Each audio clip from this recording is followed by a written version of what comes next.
Hello dear student, welcome to back my channel Aravalli online classes. देखिए दोस्तों, आज की इस क्लास में हम कक्षा 10 के वर्कबुक 2023-24 की वर्कशीट 14 को सॉल्व करना सीखेंगे। देखिए, इस क्लास में हम वर्कशीट 14 के पार्ट फर्स्ट को ही सॉल्व करना सीखेंगे।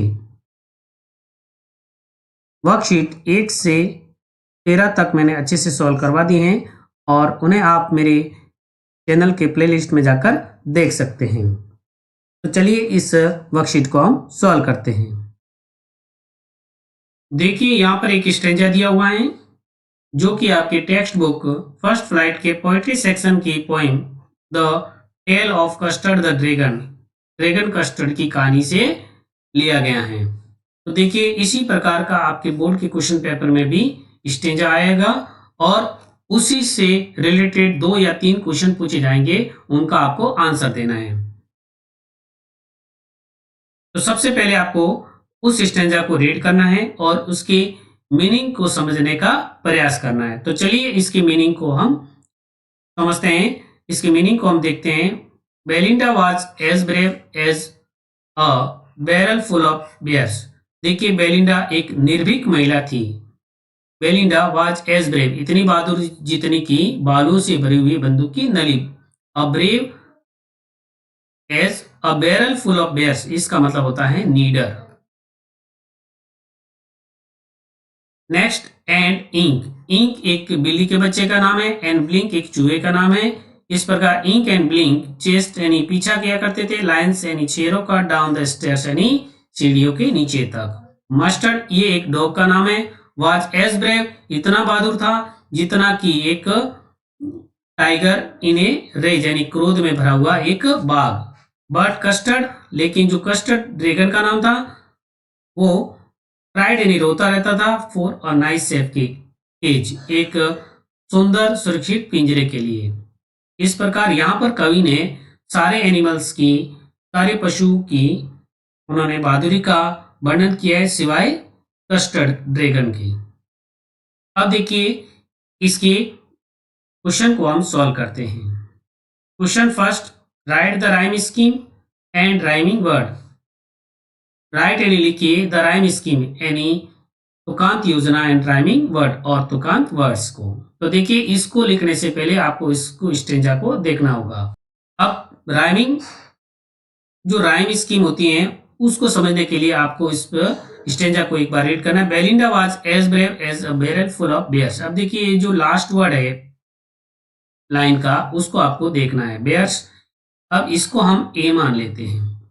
नेक्स्ट है, and Ink and Blink chased lines down the stairs. ये जो लास्ट वाला वर्ड है इसको स्टेयर्स। देखिए, स्टेयर्स एंड बेयर्स इन दोनों की जो साउंड है वो सेम आ रही है, इनकी राइम सेम है, इसलिए इसको भी हम ए मान लेते हैं। Third line, Mustard was as brave as a tiger in a rage. अब देखिए, रेज ये इन दोनों से डिफरेंट है, इसलिए इसको हम बी मान लेते हैं। But Custard cried for a nice safe cage. अब देखिए, रेज एंड केज इन दोनों की राइम सेम है, इसलिए यहाँ पर हम बी मान लेते हैं। तो देखिए, इसकी राइम स्कीम क्या हो गई, ए बी बी। इस प्रकार आपको इसकी राइम स्कीम लिखनी है। तो चलिए इस क्वेश्चन के आंसर को हम लिखते हैं। The rhyme scheme of this stanza, इस स्टेंजा की राइम स्कीम इज है ए बी बी। इस प्रकार हमने इसका राइम स्कीम लिखी। फिर देखिए, राइमिंग वर्ड कौन कौन से हैं। Rhyming words of this stanza are bears stairs and rage cage. इस प्रकार इसका आंसर आपको देना है।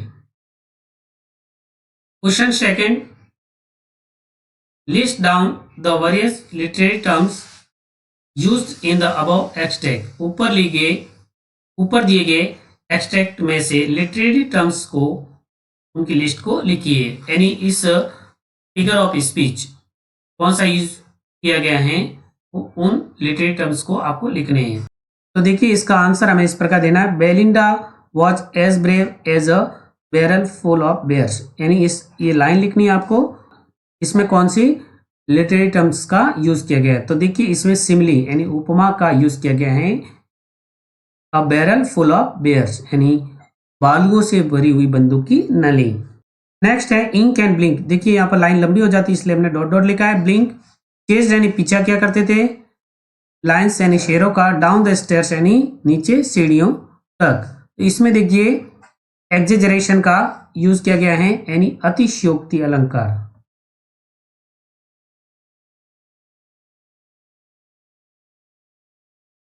अतिशयोक्ति का यूज किया गया है, किसी भी बात को बड़ा चढ़ा कर कहना। फिर ये जो ऊपर है वो उपमा का यूज किया गया है, उपमा अलंकार सिमली का। सी है Mustard was as brave as a tiger in a raise.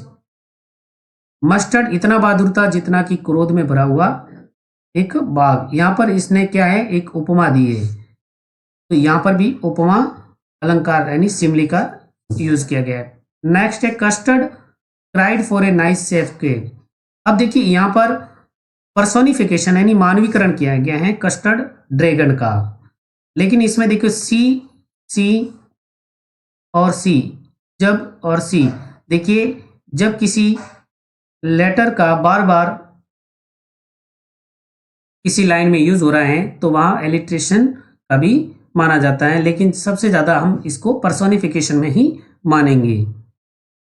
तो इस प्रकार आपको उन लाइनों को लिखना है और उसमें किस लिटरेरी टर्म्स का यूज किया गया है उसको भी लिखना है।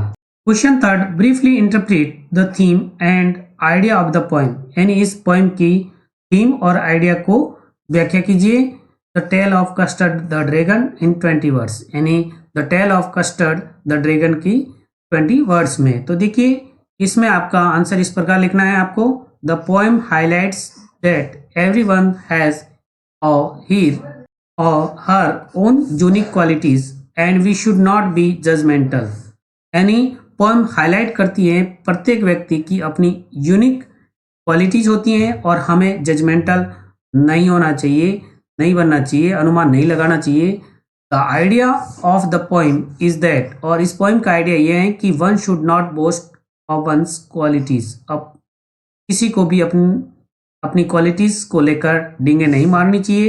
व्हेन द टाइम कम्स, जब टाइम आता है, द ट्रू क्वालिटीज, जो वास्तविक क्वालिटीज होती हैं वो ऑटोमेटिकली स्वतः ही कम टू लाइट यानी बाहर आ जाती हैं, प्रकाशित हो जाती हैं। इस प्रकार इसका आंसर आपको देना है। देखिए दोस्तों, ये वर्कशीट 14 का फर्स्ट पार्ट आपको अच्छे से समझ में आया होगा।